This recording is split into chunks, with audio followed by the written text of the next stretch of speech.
Next, Mr. Chameleon and the Handprint on the Ceiling murder case.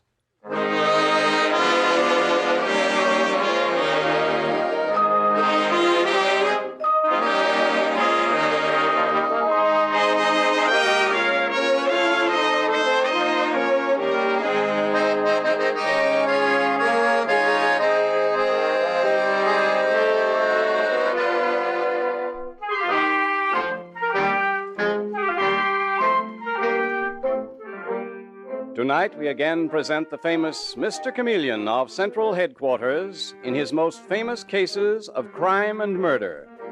Brought to you by the makers of genuine Bayer aspirin. Mr. Chameleon, as you all know, is the famous and dreaded detective of Central Police Headquarters who frequently uses a disguise or impersonation to confuse the criminals he is tracking down. In tonight's case, he appears in a particularly interesting disguise which the audience will at all times recognize. Tonight we give you Mr. Chameleon in the Handprint on the Ceiling murder case.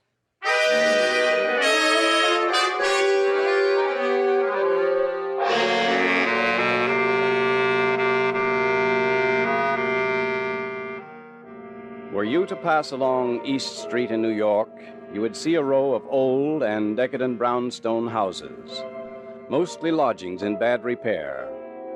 And in the middle of that row, you would note one particular house, its weather-beaten shutters tightly closed. Obviously an empty house, long deserted and forbidding. A dim street lamp casts a feeble light over its entrance door and reveals a man, his coat collar turned up, his hat low over his eyes, surreptitiously putting a key in the lock.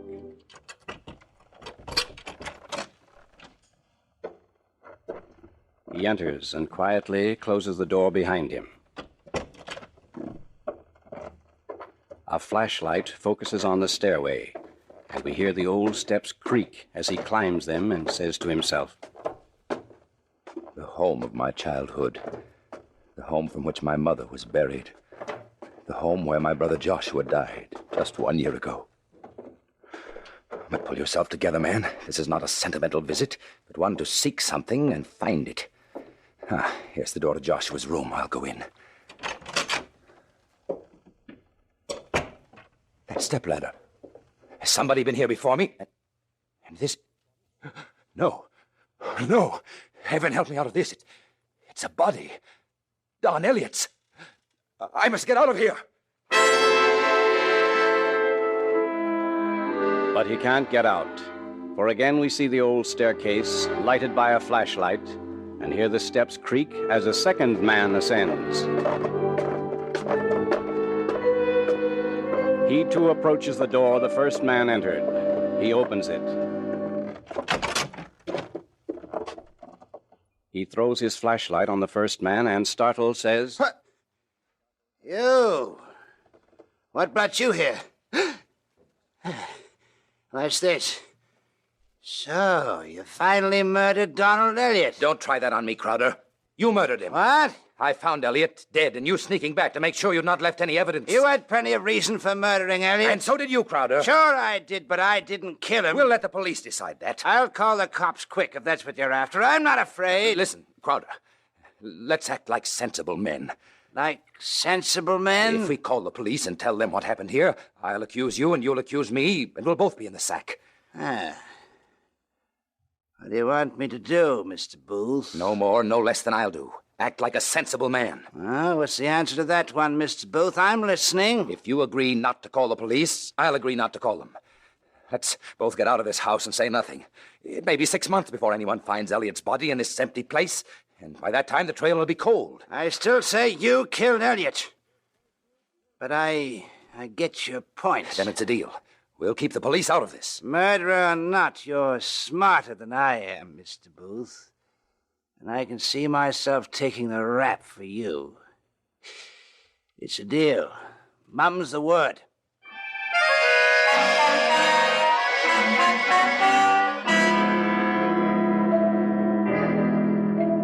Later that evening, Mr. Chameleon, the adroit and dreaded detective, is in the office of the Commissioner of Police at Central Headquarters. And we hear the commissioner saying, Shall we go out and get a bite to eat, Chameleon? Or shall I send for a couple of cents? Oh, there's that infernal phone again. Hello? Yes, this is the commissioner. What's that? Dead? Where? An empty house in East Street? Well, who are you? Who are you? Wait a minute. No. What's wrong, Commissioner? Well, somebody called up and said there's the body of a murdered man in a vacant house at 1430 East Street. Then... He or she hung up the phone before you could get his name. Well, either that or the operator cut us off. You better get out there, Chameleon. Got the number? 1430 East Street. I'll pick up Detective Sergeant Dave Arnold and hustle along.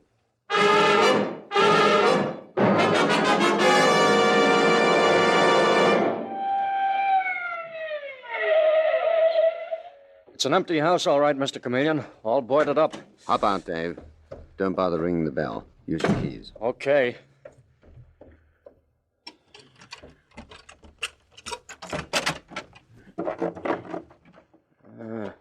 Sure is a dismal hole, Mr. Chameleon. Dark as a tomb. Follow me up the stairs, Dave. Keep your gun in one hand and your flashlight in the other. This may be a trap. Sure. Plenty of guys are laying for you, all right. Now, into that room, Dave. Take it easy. Flash the light into every corner and don't turn your back on that closet door. Mr. Chameleon, have a look at that. What, Dave? The body of the stepladder? I don't get you. This house is bare except for a stepladder and a murdered man. Not a stick of furniture, not a sign of life. I guess just as he stepped off the ladder, somebody plugged him. No, Dave. He was shot down from the ladder. You see the floor dust on his clothes where he rolled over? Dave, look what I'm throwing a light. On the ceiling. Hey, that looks like a handprint. The handprint of the murdered man. What was he doing up there? Who is he, and why was he killed? We're in for a tough one, all right, Mr. Chameleon. Dave, go next door and ask to use the telephone. Okay. Call headquarters and make a big hullabaloo about it. Talk loud. Say that I want 3 squad cars of cops out here to surround the house, that we think that we've got a murderer trapped here. 3 squad cars of cops? I want the whole neighborhood aroused. Somebody may have seen the murderer coming in here, and also... Also what, Mr. Chameleon? The murderer himself may feel there is safety in a crowd and let his curiosity get the best of him. I am sure that he would like to find out whom we've got trapped here. I got you, Mr. Chameleon. There'll be a crowd, all right. They've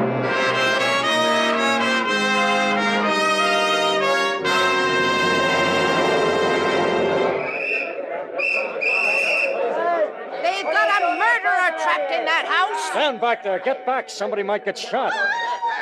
Hey there.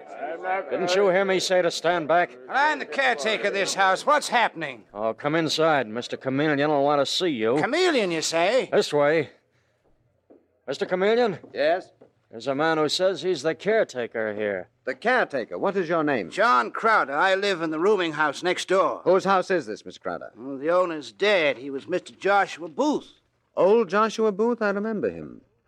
Look when I throw this flashlight, Mr. Crowder. Now, can you identify this murdered man? This is frightful. Who is he? Donald Elliott. He was old Mr. Booth's companion secretary for years. But how did he get here? Mr. Chameleon, here's the owner of the house. The owner? Crowder, why did you tell me the owner was dead? This gentleman is Mr. Fulton Booth, the old gentleman's brother. Is that correct, Mr. Booth? Yes. And you are? Chameleon of Central Police Headquarters. Now, watch this light, Mr. Booth, and tell me, whose body is this? This is impossible. It looks like Donald Elliott. Something funny about it. What's funny about it, Mr. Booth? He was supposed to be in Europe. Now he's dead in this empty house. How did you happen to find him? I think Mr. Crowder rang up police headquarters and told us. What's this, Crowder? You rang up the police? I didn't ring up anybody. Mr. Booth, when were you last in this house? About 6 months ago. You're a liar. You were here tonight. Just in time, Crowder, to find you trying to sneak back into this room where you'd killed Elliott. You mean just in time to stop you getting away after you'd killed him? Mr. Chameleon, he killed Elliott because Elliott got his brother, old Joshua, to cut him out of his will. Mr. Chameleon, that's a lie. Crowder killed Elliott because he hated him for getting my brother to throw him out of his job. My brother didn't leave a penny. This house is about to be sold for back taxes. After my brother died, I befriended this man, put him on here as caretaker. This is the thanks I get. Mr. Booth, how did Elliott manage to have your brother disown you? He accused me of stealing from Brother Joshua. Stealing what? Valuables. What valuables? I don't know. I could never find out. Crowder, How did this murdered man maneuver you out of your job? For the same reason, Mr. Chameleon, for stealing valuables. What were the valuables, Crowder? I don't know. I have no idea. Mr. Booth, how is it that when you found Elliot murdered and suspected Crowder of that murder, you did not call the police? I started to report it, Mr. Chameleon, and then Crowder threatened to accuse me. Yes? Well, we realized we both looked suspicious, so we made an agreement to keep our mouths shut and say nothing. That is very difficult for me to believe. But let's drop it. Booth, you paint your brother as an unbelievably suspicious man. Was there anybody in the world that he did trust? Nobody, besides Elliot, and that crackpot woman he was planning to marry, Arabella Hastings. Are you telling me that old Joshua Booth was planning to get married? Fantastic. Who is this woman? Where did you meet her? On a round-the-world tour shortly before he died. Did this Arabella Hastings, if such a woman exists, know the murdered man, Donald Elliot? Oh, certainly she did. They were all on the tour together. That's true, Mr. Chameleon. I've seen her snooping around outside this house. When was that, Crowder? Well, last time I saw her was late yesterday afternoon. Has she a key to the house? No, and I'm not letting her in. Where can I find Arabella Hastings? Well, she's got an apartment in the Dorchester Arms. Everything you and Booth have told me sounds ridiculous, Crowder. You both look guilty of murder. I shall try to find this Arabella Hastings, if she really exists. And for your sake, I hope she does.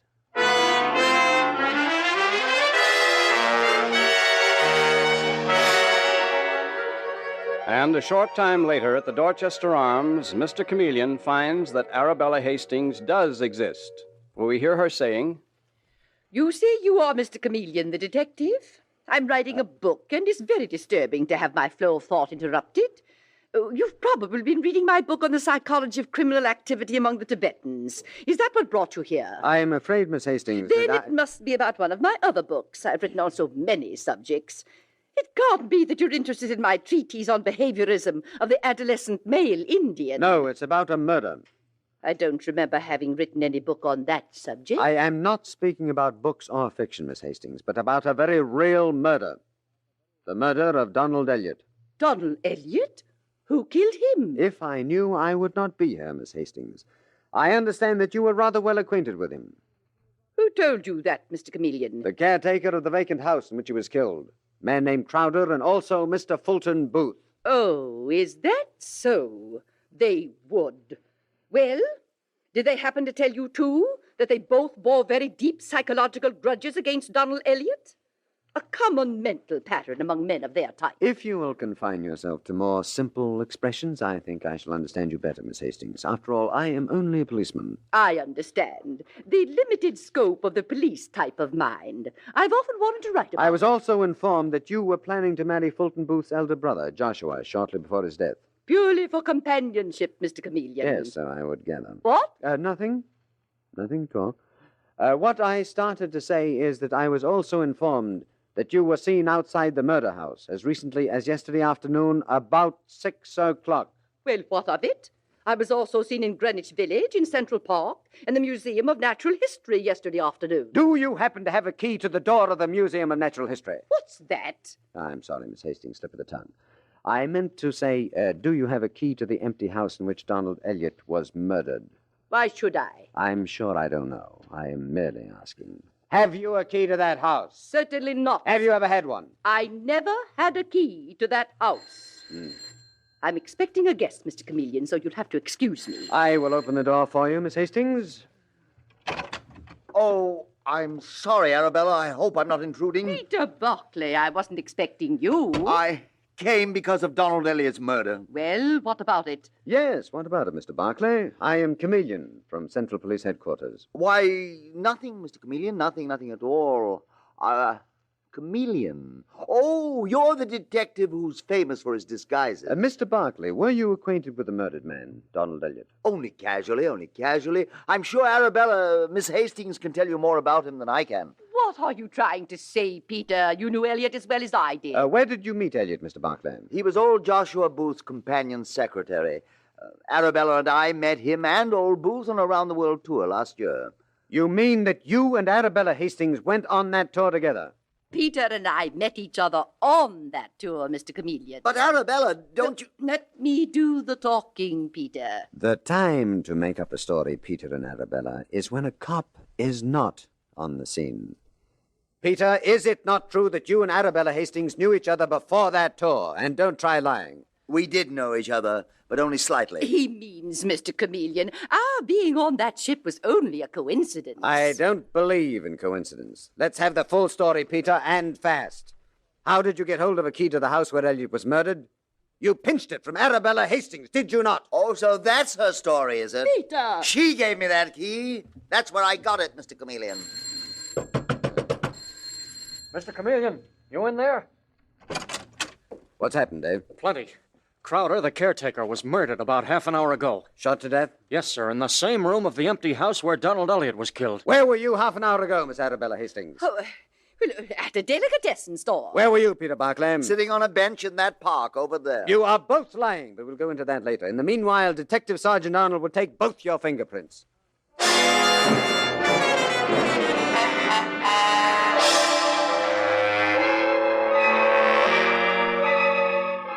Mr. Chameleon and the handprint on the ceiling murder case continues in just a moment.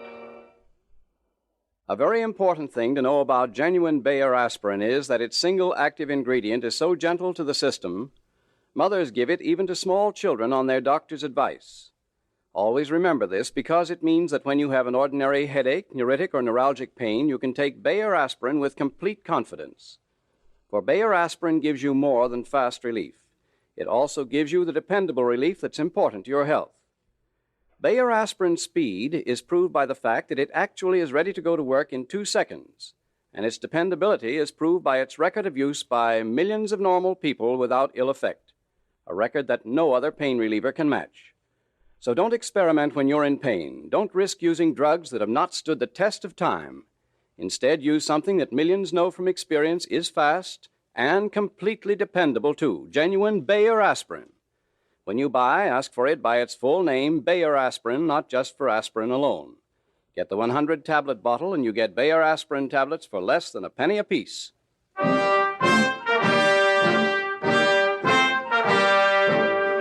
Now back to Mr. Chameleon and the handprint on the ceiling murder case. 2 men have been murdered in an old, empty house. Donald Elliot, secretary of old Joshua Booth, the owner, who has been dead a year, and Crowder, the caretaker. Both bodies found in the same room beside a stepladder, and on the ceiling, the handprint of the first murdered man. It is now the following morning in Mr. Chameleon's office at Central Police Headquarters, and we hear Detective Sergeant Dave Arnold saying, Here are those fingerprints you told me to get, Mr. Chameleon. This set is Arabella Hastings, and this one Peter Barclay's. Uh-huh. How'd they take to being fingerprinted, Dave? The Hastings dame acted like her fingers were made specially to scratch my eyes out. She called us both cops with the retarded minds of apes. Well, don't let her get you down, Dave. She is the kind of woman who spends her life writing books that nobody reads. Huh? What about Peter Barclay? How'd he behave? He's a slick boy, Mr. Chameleon. One of those I'm an innocent man, so what's the difference acts. Did they say anything to each other about a key to the murder house, Dave? I had to pull them apart. That's what they were both shouting about at once. Oh. The dame was accusing Barclay of telling you she had given him the key, trying to get himself off the spot and her on. She swears she never had a key. I know that it's against regulations for a cop to admit that he's tricky. But between us, Dave, Oh, so you planted that one. I get you, Mr. Chameleon. Yeah. Wait a second, Dave. Operator, give me the commissioner's office. Hello, this is the commissioner. Chameleon speaking, Commissioner. Oh, yes. I want every locksmith in New York checked to find out if he made a duplicate key to the house where Donald Elliot was murdered. Do you know how many locksmiths there are in this town, Chameleon? I am no good at quizzes, Commissioner. Ask me if we need this information, and I will give you the answer straight out. All right. I'll put every man we've got on the job. Oh, and while you're on the phone, Chameleon, the boys have turned that old house upside down and no sign of the murder gun. I didn't think they'd find it, Commissioner. You got anything yet, Chameleon? Mm-hmm. First-class jawbreaker. You'll get the killer. I'm not worried about that. Good luck to you, old man. Goodbye. Did you pick up Fulton Booth, Dave? I didn't have to, Mr. Chameleon. He came here under his own power. He's outside now, raring to see you. Oh, well, I wonder what that means. Bring him in, Dave, please. Mr. Chameleon will see you now, Mr. Booth. Come in. Well, what brings you here, Booth? Is it to make one of your deals with me like you made with Crowder? Now listen, Mr. Chameleon. I have an idea. It's to ask me to put a manslaughter charge instead of first-degree murder against you in exchange for telling me what strange attraction that old vacant house has for so many oddly assorted people. That's not why I came, Mr. Chameleon. I know An attraction that leads people to it, that causes men in it to be murdered. What is the answer, Booth? I know it looks bad for me, but I know as little about these murders as you do. Don't put any bets on what I don't know, Booth. I would hate to see you lose. You've got no real evidence against me, Chameleon. Now watch this, Booth. You told me that your brother Joshua cut you from his will because the murdered Elliot told him that you were stealing valuables. What were those valuables? I don't know. I told you before I don't know. And I tell you that you're lying. Now tell me, what is the strange attraction of that vacant house? What is hidden in that house? What is the fantastic secret? I wish I knew, Mr. Chameleon, but I don't. Notice this door behind my desk, Booth. What's that got to do with it? Just a few feet behind it are the iron-barred doors of prison, and I can't quite make up my mind whether to open it to you now or later. Don't, Chameleon, don't! Were you on that round-the-world tour with your brother? Yes, I was. Had you ever met either the woman your brother later became engaged to marry or a man named Peter Barclay before you boarded the ship? Now, I caution you, Booth. This is a vital question. No, that is to say, yes, but not intimately. That'll be all, Booth. You may go now. Goodbye. Mr. Chameleon, that ship-to-shore call you put in for the captain of the liner Ajax is coming through now. Oh, the ship all our suspects took on their round-the-world tour. There it is, Mr. Chameleon. Hello? Hello? Captain Thorgson of the liner Ajax speaking. Captain Thorgson, this is the New York police speaking. My name is Chameleon. What can I do for you, Mr. Chameleon? It involves a murderer in New York. I think you can give me information that I need. Yes? Captain Thorgson, do you remember an old man named Joshua Booth who was aboard on a round-the-world tour with you a little over a year ago? Yes. Joshua Booth, a queer old man. Couldn't forget him. Well, what I want to know is this. Yes, sir?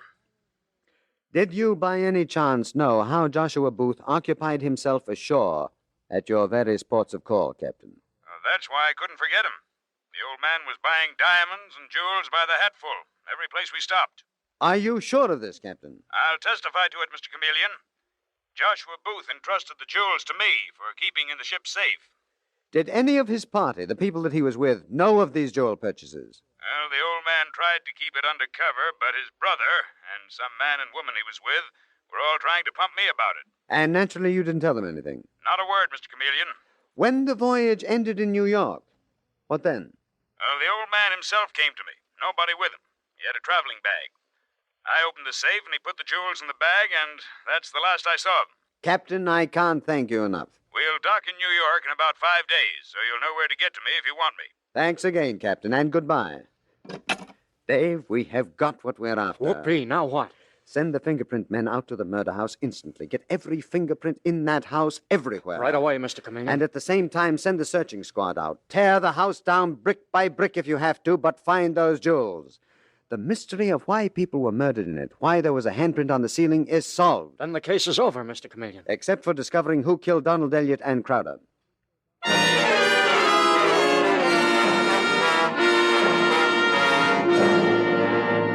And now, a few hours later, in the murder house, a dejected Detective Sergeant Arnold greets Mr. Chameleon with, Mr. Chameleon, it's a washout. Somebody got here before us.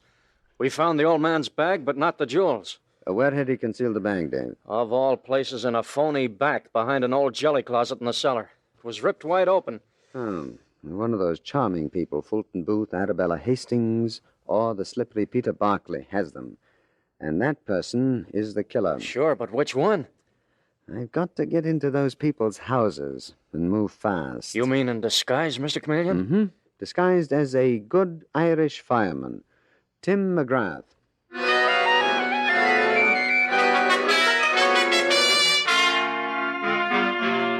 And 30 minutes later, we find Mr. Chameleon about to enter the first home of a suspect. He is disguised as Tim McGrath, an Irish fireman, and he is making Arabella Hastings' flat his first stop. But he can hear from outside her door that somebody has preceded him. And you accuse me of getting away with the bag, Arabella? I wasn't near the infernal house. Stop lying to me, Peter. I saw you sneaking out through the back gate just before those police cars pulled up. I tell you I wasn't there. And besides, what were you doing there, Arabella? Chameleon would like to know that. Do you think I've forgotten how you tried to throw me into Chameleon's hands a few hours ago? Oh, who's there? Fire department. Let me in. There's no fire here. Open that door or I'll break it down. I've got an axe now. Open the door. 1, 2... Open it, Arabella, you fool.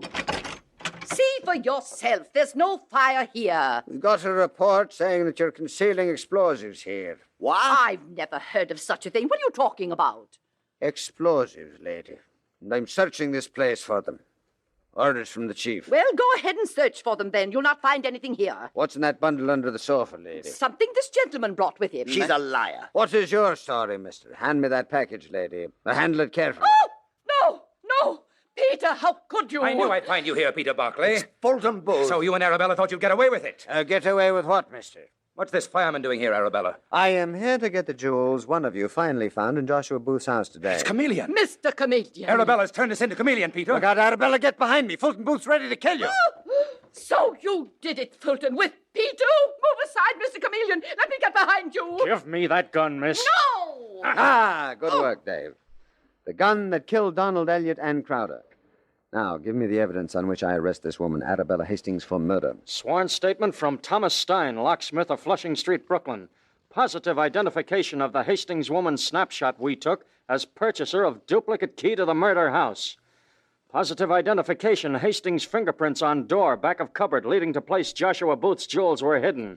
And this gun I just took from her. Right, Dave. Mr. Chameleon. And these jewels. Your fingerprints all over the wrapping, I'm sure, Arabella Hastings. And this missing clip from the dress that you're wearing dropped in the basement when you unearthed the jewels today. You killed Elliott and Crowder because you thought they were going to find the jewels first. Mr. Chameleon, I never believed you'd catch me. I can't believe it. Charge it to a couple of cops with the retarded minds of apes. Oh. I suggest that you write a book on that subject in prison. A short book. I don't think that you'll have time for a long one.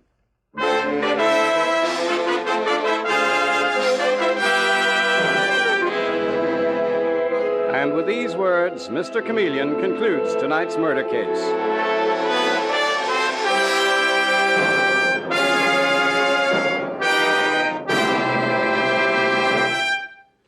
Whenever you feel like you're catching cold, remember the way that thousands use to quickly relieve painful cold symptoms. That way is to take 2 Bayer aspirin tablets with a full glass of water. Because Bayer aspirin is ready to go to work almost instantly, your discomfort is quickly relieved. And to ease the pain of a sore throat due to a cold, just do this. Dissolve 3 Bayer aspirin tablets in 1/3 of a glass of water and gargle. Used this way, Bayer aspirin makes a highly potent medicinal gargle that quickly soothes soreness and brings welcome relief to the irritated membranes of your throat. When you buy, be sure to ask for genuine Bayer aspirin by its full name, never by the name aspirin alone. Get the 100-tablet bottle and you get Bayer aspirin tablets for less than a penny apiece.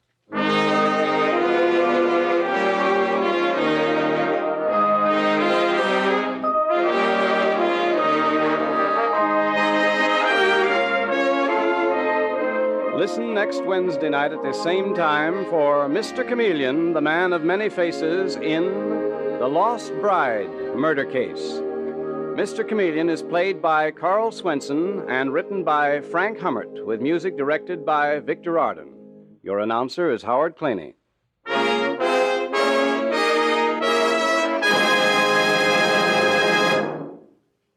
New Lion's toothpaste does what no other toothpaste can. Thousands of laboratory tests on scores of individual teeth reveal that new Lion's toothpaste actually gets teeth 2.5 to 5.5 times brighter than any of the 5 leading brands. Brighter by far, in fact, than any toothpaste on the market. Remember, it's not just another toothpaste, not just another old toothpaste with an added ingredient. Lion's toothpaste is utterly new, radically different. It cleans without soap, polishes without chalk. Lion's toothpaste.